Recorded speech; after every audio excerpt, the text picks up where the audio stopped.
Everyone, तो आप सभी का दोबारा से विनिंग एज के अग्निवीर चैनल में वेलकम है। और आप सभी ने बहुत अच्छा पिछले जो वीडियोस हैं उसमें बहुत अच्छा रिस्पांस दिया। इसकी मुझे बहुत अच्छे से मैं जान रहा हूँ और बहुत खुशी भी है मुझे इसकी।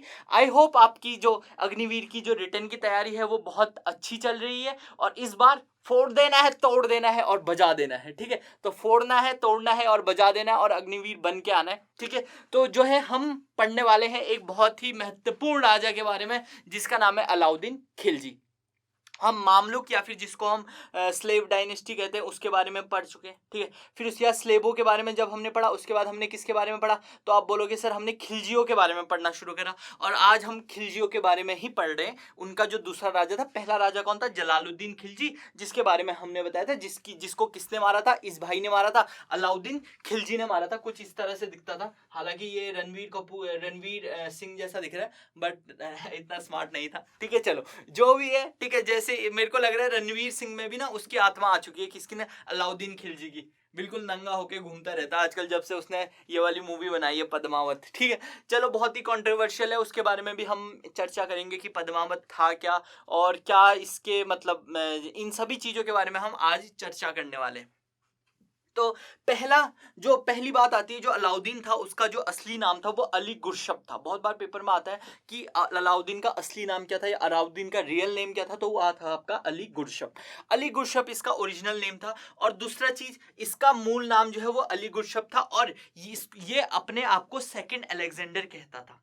देखो, ये ना जिंदगी में बहुत जल्दी भागने की कोशिश करता था। इसे लगा जिस हिसाब से अलेक्जेंडर ने पूरे आधे के आधे वर्ल्ड पे राज कराए, सिकंदर ने आधे के आधे वर्ल्ड पे राज कराए, तो उसी तरह से ये चाहता था कि अपने आप को ये सेकंड सिकंदर या फिर सेकंड अलेक्जेंडर बुलाता था और बोलता था कि मैं भी पूरे के पूरे और आधा भारत है, भारत पे तो करा इसने राज, लेकिन भारत के बाहर भी मैं बहुत सारा कंट्रोल करने की कोशिश करूंगा। लेकिन इसको जो सबसे ज्यादा वो मतलब इसका जो कहते हैं ना एक शेर होता है, तो सवा शेर कौन था, सवा शेर थे मंगल्स ने इसको बढ़ने नहीं दिया और कई बार इसने मंगल से मार भी खाई। ठीक है, अच्छा, अब देखो अलाउद्दीन खिलजी चाहे कैसा भी इंसान था, लेकिन अगर आप उसका एक वो देखो मतलब कैरेक्टर देखो, तो वो एक बहुत ही अच्छा, मतलब आप कह सकते हैं एक बहुत ही अच्छा सबसे पहला बात तो बहुत ही अच्छा एडमिनिस्ट्रेटर था। एडमिनिस्ट्रेटर मतलब जो व्यवस्था करता है, शहरों की व्यवस्था करता है और देश की व्यवस्था करता है, बहुत अच्छा एडमिनिस्ट्रेटर था।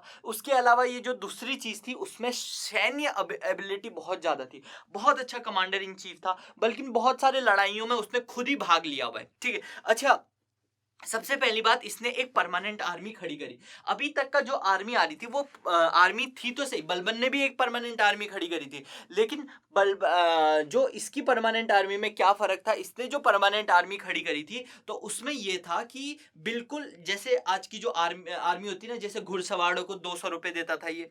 ठीक है, अब आप बोलोगे सर 200 रुपए तो बहुत कम होता है, ऐसे करके मतलब अलग अलग मैं एक एग्जांपल दे रहा हूँ, तो ऐसे करके सोल्जर्स को एक फिक्स पे में रखा था इसने, जैसे आजकल की आर्मी होती है। ऐसा नहीं है कि मतलब जैसे होता क्या था पहले जैसे एक राजा होता था। ठीक है, राजा के अंदर छोटे छोटे गवर्नर्स होते थे या लॉर्ड्स होते थे, और वही लॉर्ड्स जो होते हैं, ये गवर्नर्स जो होते हैं, जब युद्ध की जरूरत पड़ती थी तो वो उनको खत लिखता था। जैसे मेवाड़ का कोई राजा होगा तो वो मेवाड़ को लिखेगा, मान लो अलेक्जेंडर के ये सॉरी क्या नाम है इसका, अलाउद्दीन खिलजी के जो अंडर है वो आपका मालवा है, तो मालवा को ये पत्र लिखेगा कि भाई भेज दो, तो भेजोगा, फिर ऐसे घूमेगा, तो लगभग युद्ध की तैयारी में ही 6 महीना लग जाता था, 6 से 7 महीने। बट मैंने बोला ना इसको बहुत जल्दी थी, क्योंकि इसको क्या बनना था, सिकंदर बनना था दूसरा। तो इसने क्या करा, इसने बोला कि मैं खुद ही आर्मी करूंगा, मेरे को 6 महीने में 6 लड़ाइयां लड़नी, ना कि 6 महीने में एक लड़ाई लड़नी। तो इसने इसी तरीके से जो है इसकी शुरुआत हुई, किसकी, परमानेंट आर्मी की। अब इसने परमानेंट आर्मी में एक और चीज शुरू करी, वो है दाग और हुलिया। दाग क्या होता है, देखो जैसे घोड़े की क्या करता था, ये ब्रांडिंग करता था और उसको कहते थे हम दाग, और हुलिया मतलब जैसे जो सोल्जर्स था, जैसे आईडी कार्ड बनता है ना, वैसे ही हुलिया ये बनाता था। अब ब्रांडिंग क्यों करता था अपने घोड़ों की, घोड़ों के ऊपर ब्रांड क्यों लगाता था, देखो अब क्या होता था, कई बार दुश्मन क्या करते हैं, जो बीमार वाला घोड़ा है वो इसके स्टेबल में भेज देंगे, मतलब जहां पे घोड़ा रखने का स्थान होता है वहां पे भेज देंगे। जैसे ही वहां पे भेजेंगे तो सारे के सारे घोड़े क्या होंगे, बीमार हो जाएंगे, और इससे क्या होगा, घोड़ों की क्वालिटी कम हो जाएगी। या फिर हो सकता है कि एक अच्छा घोड़ा एक अच्छा घोड़ा एक बेकार घोड़ी के साथ वो कर ले, संबंध बना ले, जिससे जो आने वाला घोड़ा होगा वो इतना अच्छा नहीं होगा, इतने अच्छे क्वालिटी का नहीं होगा, क्योंकि जेनेटिक जो होता है वो चीजें तो है ही, है कि नहीं। तो इसलिए इसने दिमाग चलाया कि क्यों ना इसमें मैं दाग और हुलिया सिस्टम लगाऊं। अब सैनिक में जैसे ही इसने सैनिकों का हुलिया सिस्टम शुरू करा, तो अब बाहर से कोई भी फौजी आके मतलब कोई भी आपका एजेंट वगैरह नहीं हो सकता कोई भी, है ना। तो इसने दाग और हुलिया सिस्टम भी इसने शुरू करा था, ठीक है। अच्छा, इसने दूसरी चीज जो करी थी, इसने नशा और शराब पे प्रतिबंध लगाया था। ये इसलिए नहीं कि ये बहुत अच्छा इंसान है, नशा और शराब और पार्टियों पे इसने प्रतिबंध इसलिए लगाया था क्योंकि आपको पता है कि जब दो लोग मिलते हैं तब कुछ ना कुछ बातें होती हैं, है ना। और नशे वाले लोग तो फिर कुछ ज्यादा ही बोलते हैं, तुमसे ज्यादा अच्छे से कौन जानता है ना। तो नशे वाले लोग तो कुछ ज्यादा ही बोलते हैं, तो आपस में ये जो है ये राजा के खिलाफ जो है ना हो जाए। बहुत सारे जितने भी छोटे छोटे ये गवर्नर्स थे, जितने भी छोटे छोटे ये सूबेदार थे, ये राजा के खिलाफ ना हो जाए, इसलिए जो है इसने क्या करा, कोई भी पार्टी नहीं होगी और कोई भी वो नहीं होगा, कोई भी शराब नहीं पिएगा, ये सब नहीं करेगा। दूसरी चीज इसने क्या करा, इसने बोला कि अगर अगर मैं मतलब मान लो मेरे बेटी की शादी है, मेरी बेटी की शादी है, ठीक है, मेरी बेटी की शादी में इसके पास गया कि तो इसके मतलब अगर मैं इसके टाइम पे जीता, तो इसने क्या बोला कि मेरे को तू पहले वो दिखाएगा, लेटर दिखाएगा कि तेरे निमंत्रण में कौन कौन आने वाला है। अगर मुझे जो लोग लगेंगे कि सही नहीं है तो उसको काट दूंगा, है ना। तो इसकी ये कहानी थी। ये किसी कोई भी शादी ऑर्गेनाइज नहीं करवाता था, क्यों? क्योंकि ये मानता था कि अगर सोशल गैदरिंग बढ़ेगी, अगर लोग जो है समाज में एक साथ आएंगे, तो वो राजा के खिलाफ जो है वो अपना सर खड़ा कर सकते हैं। तो इसलिए इसने ये बात कही थी। किसने कही थी? अलाउद्दीन खिलजी ने। जो अगर आपसे पूछा जाए ऐसा कौन सा राजा था जिसने नशा और शराब में पाबंदी लगा दी थी, तो वो था आपका कौन? अलाउद्दीन खिलजी। अब देखिए अगला चीज, अब अलाउद्दीन खिलजी ने बहुत सारे युद्ध लड़े, ठीक है। ये पहला ऐसा राजा था जो डेक्कन की तरफ गया। डेक्कन मतलब आपका जो सदर्न पार्ट है, जो साउथ के स्टेट्स है, वहां भी अटैक करा इसने, ठीक है। तो इसने जो सबसे पहला जो अटैक करा था, ठीक है, उसने सबसे पहला गुजरात और मालवा वाला रीजन, जो आपका ये अभी अगर आप ये देखोगे, अलाउद्दीन खिलजी के पास जो है पहले क्या था, जब तक आपका वो था, क्या कहते हैं आपका, इससे पहले कौन सा राज्य था, स्लेव डायनेस्टी थी, तब तक आपका सिर्फ इतना पोर्शन था, ये गुजरात वाला रीजन नहीं था, है ना। तो ये गुजरात वाले रीजन पे इसने अटैक करा, तो वहीं पे इसको मिलता है इसका बहुत बड़ा सैनिक। अब हम पढ़ेंगे जिसके बारे में, मलिक कफूर कहते हैं जिसे, ठीक है। तो गुजरात वाले ही युद्ध में इसे मलिक कफूर मिलता है, हालांकि यहाँ पे जीत जाता। और उसको मतलब हुआ क्या था, मलिक कफूर की ये कहानी है। ऐसा बोला जाता है कि मलिक कफूर जो है वो एक स्लेव था। स्लेव मतलब क्या होता है, जैसे आपका मतलब एक तरह से आप कह सकते हो, जैसे मतलब किसी के ऊपर हमने जबरदस्ती किसी को काम करवाते, खरीद के लाते बाजार से, उसको हम स्लेव कहते हैं। खरीद फरोख्त करते जब इंसानों की, तो वो स्लेव हो। तो ये स्लेव लेके कहाँ, गुजरात से इसके सिपाहियों ने 100 दिनार में जो है आपका मलिक कफूर को खरीदा था। 100 दिनार बहुत ज्यादा प्राइस होती है, ठीक है। तो 100 नहीं 1000 दिनार में खरीदा था। तो इसको 1000 दिनारी भी कहा जाता है, किसे? मलिक कफूर को। अब जब ये इधर जा रहे थे, तो पहली बारी में क्या हुआ, ये जोधपुर के रास्ते गए, क्योंकि यहाँ बीच में था मेवाड़। मेवाड़ जो है वो बहुत बहुत बड़ा राज्य था और उसको हटाना बहुत मुश्किल था। मेवाड़ वही है जिसको आपने पद्मावती वाली स्टोरी सुनी है। वो हालांकि वो जो पद्मावती वाली स्टोरी है वो इतनी ज्यादा सही नहीं है, मतलब ऐसा बोला जाता है, ऐसा कहीं पे भी नहीं हमें साक्ष्य मिलता है कि एक लड़की के पीछे जो है वो अलाउद्दीन खिलजी ने ये पूरी की पूरी फौज उतारी थी, ऐसा नहीं है। वो ये चाहता था कि ये पूरा का पूरा जो रीजन है ये मेरे कंट्रोल में आ जाए। क्यों? क्योंकि उसने क्या करा था आपका, उसने यहाँ से आपका गुजरात तो पूरा का पूरा कैप्चर कर लिया था। अब ये गुजरात के पोर्ट, अब अच्छा गुजरात क्यों कैप्चर करा? क्योंकि अगर यहाँ का मैं इसको कैप्चर करता हूँ या इसको मैं अगर ले लेता हूँ, तो मेरे को क्या मिल जाता है? पोर्ट सिटी मिल जाती है। और पोर्ट सिटी से मैं कहाँ जा सकता हूँ? कहीं पे भी जा सकता हूँ। और मेनली ये क्या करता था, अपने पोर्ट सिटी से क्या मंगवाता था? अपने पोर्ट सिटी से मंगवाता था घोड़े। घोड़े कहाँ से मंगाता था? ये अरेबिया से मंगवाता था, जो कि सेंट्रल इंडिया में पड़ते हैं। अब आप बोलोगे सर सेंट्रल इंडिया ही जाना था, वो सॉरी सेंट्रल एशिया ही जाना था, मतलब मध्य एशिया ही जाना था, तो ये यहाँ से यहाँ क्यों नहीं गया मध्य एशियाई, क्यों यहाँ से घूम के गया? क्योंकि आपको पता है यहाँ किसका राज्य था, मंगोलों का राज्य था, और उनसे पंगा लेना मतलब मौत को दावत देना था।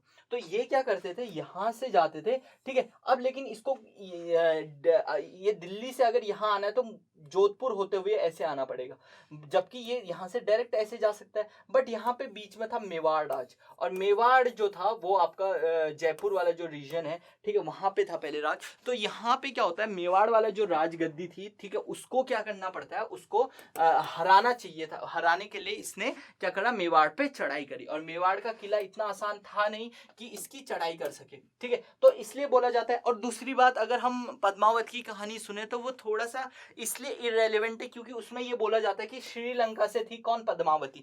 तो आप ये बताइए, यहाँ का राजा क्या श्रीलंका की रानी से शादी करेगा? मतलब लॉजिक नहीं है थोड़ा सा, ये आप कह सकते हैं। तो वो सिर्फ जो पद्मावत वाली है वो सिर्फ जो लिखी गई है वो 250 साल बाद लिखी गई है। पहली बात तो 250 साल बाद लिखी है जिसने लिखी है, ठीक है, और वो पोएम की तौर से, तो वो सिर्फ एक तरह से ग्लोरीफाई करने वाली, जैसे आपने अभी बहुत सारी पिक्चर देखी ना बॉलीवुड में, जैसे फॉर एग्जांपल तुमने अभी अभी देखी होगी बाहुबली, देखी होगी, या फिर उसके बाद, तो बाहुबली असल में मतलब थोड़ा बहुत सच है उसमें, 10-12%, बाकी तो पूरा का पूरा मसाला है। तो सेम इसकी भी कहानी थी, पद्मावत में भी जो है मसाला मसाला कहानी आप कह सकते हो। तो यहाँ से आपकी जो है ये कहानी शुरू होती है। अब यहाँ पे ये होती है खिलजी की कहानी। अच्छा, अब दूसरी बात, इसने जो है जब ये गुजरात आता है तो सोमनाथ मंदिर में जो है वो अटैक करता है। और ऐसा नहीं था कि गुजरात में सिर्फ हिंदुओं का ही राज्य था, बहुत सारे अरेबिया से लोग यहाँ आके बस गए थे। क्यों? यहाँ पे मुस्लिम्स की भी बहुत ज्यादा तादाद थी। वो अलग बात है कि अभी नरेंद्र मोदी जी के आने के बाद थोड़ा जो भी है, मतलब वो तो एक पॉलिटिकल चीज हो गई, ठीक है। तो यहाँ पे मुस्लिम्स भी उतने ही थे जितने आपके हिंदूज थे। तो अब ये जो थे ये क्यों थे? क्योंकि यहाँ से अरब से आके यहाँ पे सेटल हुए थे अपना बिजनेस चलाने के लिए।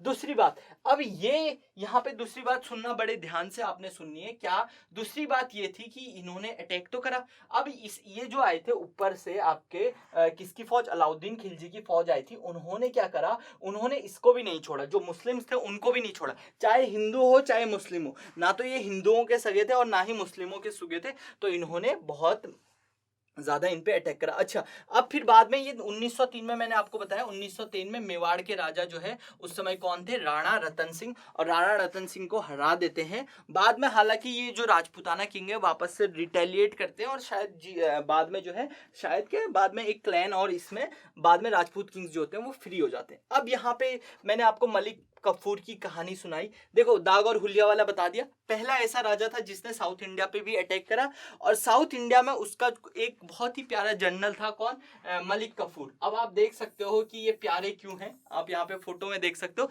तो इनके आपसी संबंध भी बहुत ज्यादा थे, ठीक है। किसके आपसी संबंध, वाले संबंध समझ पा रहे हो ना आप, मेरे भावनाओं को समझो, वैसे वाले संबंध भी इनके बहुत ज्यादा थे, जिसको हम कहते हैं सेक्सुअल रिलेशनशिप भी थे, ऐसा बहुत सारे इतिहासकार ऐसा कहते हैं। किसके बीच में? मलिक कफूर और आपके अलाउद्दीन खिलजी के बीच में। तो मलिक कफूर जो मलिक कफूर था, वो अलाउद्दीन खिलजी के जितने भी एक्सपीडिशंस हैं साउथ इंडिया में, वो सारे के सारे जितने भी आपके जितना भी मतलब राज्य को बढ़ाने का काम किसने करा? मलिक कफूर ने करा, ठीक है।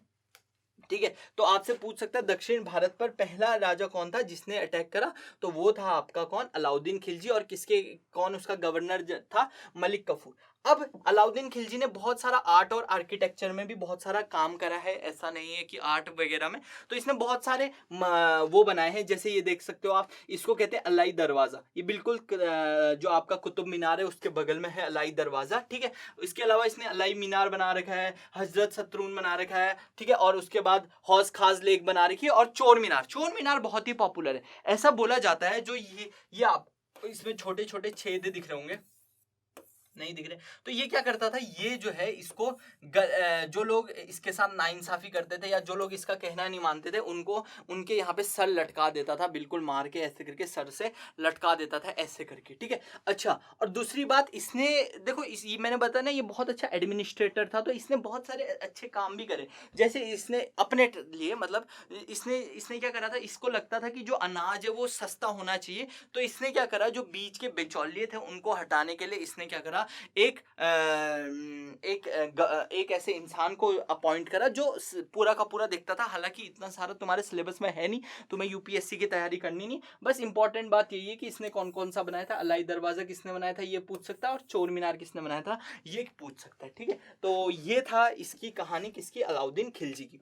अब अलाउद्दीन खिलजी के बाद कौन आता है, उसका बेटा। देखो अलाउद्दीन खिलजी के बाद भी एक कहानी है, ऐसा बोला जाता है, मतलब बोला क्या है यही सच है कि जो मलिक कफूर था, जैसे ही वो सुनता है कि अलाउद्दीन खिलजी की जो है वो मृत्यु हो गई है, तो भाग भाग के कहाँ पे आता है, भाग भाग के आता है दिल्ली आता है, क्योंकि वो साउथ में एक्सपीडिशन कर रहा था। तो जैसे ही वो दिल्ली आता है तो वो देखता है कि ये मर गया है, कौन, अलाउद्दीन खिलजी मर गया। तो मलिक कफूर उसका क्या है, एक तरह से आप कह सकते हो मलिक कफूर उसका एक तो सेक्सुअल पार्टनर है, मतलब और भी रिलेशंस है, मतलब प्यार तो है ही उन दोनों के बीच में। इसके अलावा क्या है, वो ये भी देख रहा है कि गद्दी खाली हो गई। तो ऐसा कहा जाता है कई बार कि जो मलिक कफूर है उसी ने मरवाया अलाउद्दीन खिलजी को, बट ऐसा पॉसिबल नहीं है क्योंकि वो साउथ में था। ठीक है, तो वो क्या करता है, यहाँ आता है गद्दी में, और गद्दी में खुसरो मुबारक खिलजी को बैठाने के बजाय मुबारक खिलजी के छोटे भाई को, जो कि 7 साल का था, उसको बैठाता है। लेकिन हालांकि बाद में मुबारक शाह रेटिलिएट कर देता है और इसको मार देता है। किसको मार देता है, आपका मुबारक शाह उसके अपने ही भाई को मार देता है और खुद गद्दी पे बैठ जाता है। ठीक है,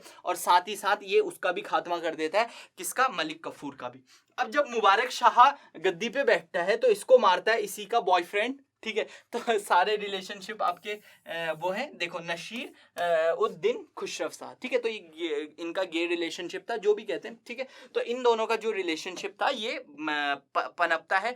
वैसे रिलेशनशिप में भी कई बार ये बोला जाता है कि ये जो खुसरो शाह था ये कन्वर्टेड हिंदू था, और शायद ऐसा बोला जाता है कि ये एज अ स्लेव जो है वो मुबारक खिलजी ने खरीदा था इसे, और ये इससे जबरदस्ती रिलेशनशिप बनाता था, सेक्सुअल रिलेशनशिप बनाता था, और इसी से तंग आके जो है ये क्या करता है, वापस गुजरात जाता है और कुछ हिंदू फौज इकट्ठा करता है और वापस से क्या करता है, मुबारक खिलजी को मौत के घाट उतारता है। ऐसी एक गाथा भी इसके साथ सच है। लेकिन ये बेचारा, इसको हालांकि मुबारक शाह को पहले ही वार्निंग देते हैं इसके सेनापति कि भाई तेरे खिलाफ जो है खुसरो शाह जो है वो ये कर रहा है वो कर रहा है, लेकिन बोलते हैं ना प्यार अंधा होता है, अंधा के साथ साथ देख रहे हो अंधे में मेरे को लगता है कान से भी नहीं सुनता है प्यार में इंसान। तो वही इसके साथ भी हुआ, तो मतलब इसने सुनी नहीं ये बातें और बोला कि तुम ही झूठ बोल रहे हो, तो लास्ट में इसकी मृत्यु हो जाती है। बल्कि ये मुबारक खिलजी क्या करता है, इसको खुसरो शाह को अपना वजीर भी बनाता है। वजीर बहुत लंबी पोस्ट होती है। हालांकि बाद में अब खुसरो शाह की कौन मृत्यु कर देता है,